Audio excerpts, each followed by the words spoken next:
Hi again, everybody. Welcome back to the Columbus School of Chinese here in Columbus, Ohio. Today, I'm going to talk about yet another question we get from our students very frequently.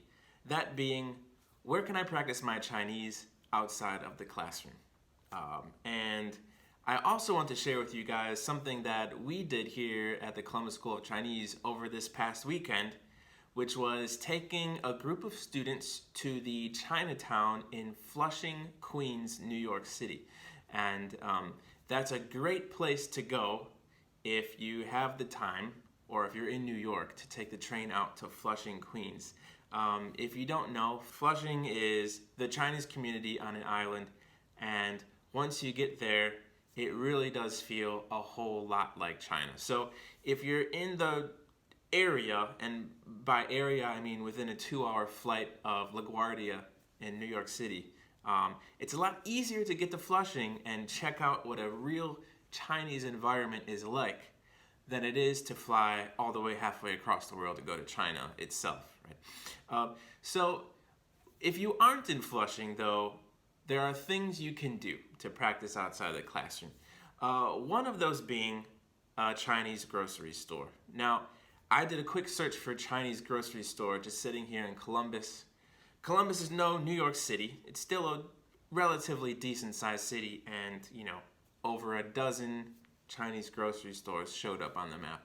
If you're in any kind of decent sized city, you should have some Chinese or Asian grocery stores there catering to local Chinese people.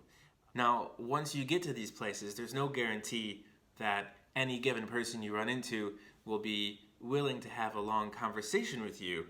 However, it's been our experience, at least my experience, that the vast majority of people, once you show that you have some interest in Chinese or can speak some Chinese, will be very curious to know a little bit more and very appreciative that you are trying to learn more about their language and culture.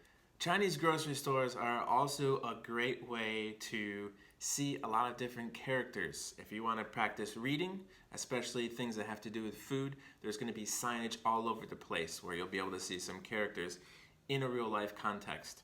The next type of place you can seek out near you would be a Chinese restaurant. So there are Chinese restaurants no matter where you are. It doesn't matter how small your town is, there's something nearby. Maybe not in your specific small town, but the next one over should have a Chinese restaurant. Now, depending on where they come from in China, they might be speaking Mandarin with an accent, or they might not be super familiar with Mandarin at all, but more than likely they'll be able to speak some Mandarin. And again, once you show that you know a little bit of Chinese and have some appreciation for Chinese culture, are interested in learning more, usually it's a great opportunity to have a long conversation. Now, what are these long conversations like? Well, if you take class here, you're in luck, because we kind of set up our whole beginner course to kind of address the questions that you hear over and over again with new Chinese acquaintances. What's your name? What do you do for work?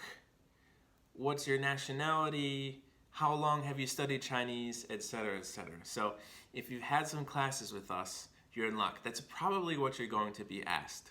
Finally, the last kind of place that you'll want to look out for, and they may or may not have, depending on where you are locally, are these other Chinese community centers or places of cultural interest to Chinese people. Bookstores, small temples, even small malls. In Flushing, they're all over the place. We went to a Xinhua Shudian, which is a bookstore chain that's popular all throughout China. They actually have a branch there in Flushing.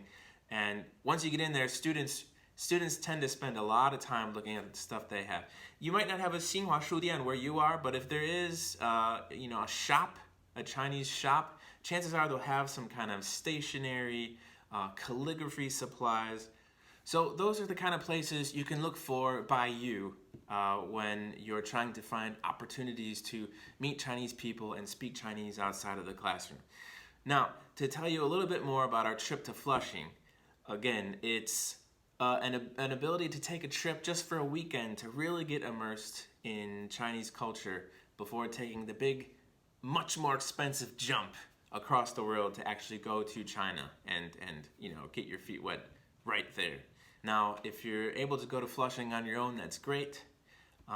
If you'd like to go with us, I'd say that's even better, especially if you've never been to a completely Chinese environment before, because you'll have either myself or some other CSC Chinese expert guiding you through these interactions, showing you where to go. We have other activities that we do, including a scavenger hunt where we're looking for particular characters, or a particular checklist of phrases that we need to be talking about, we need to use in conversation with Chinese people by the end of the trip.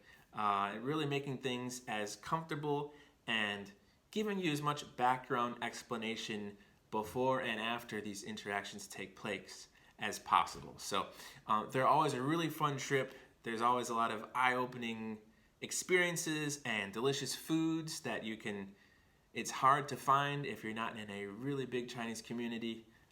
So anytime you'd like to go to Flushing with us, please let us know. We would gladly spend a weekend with you in Flushing, Queens.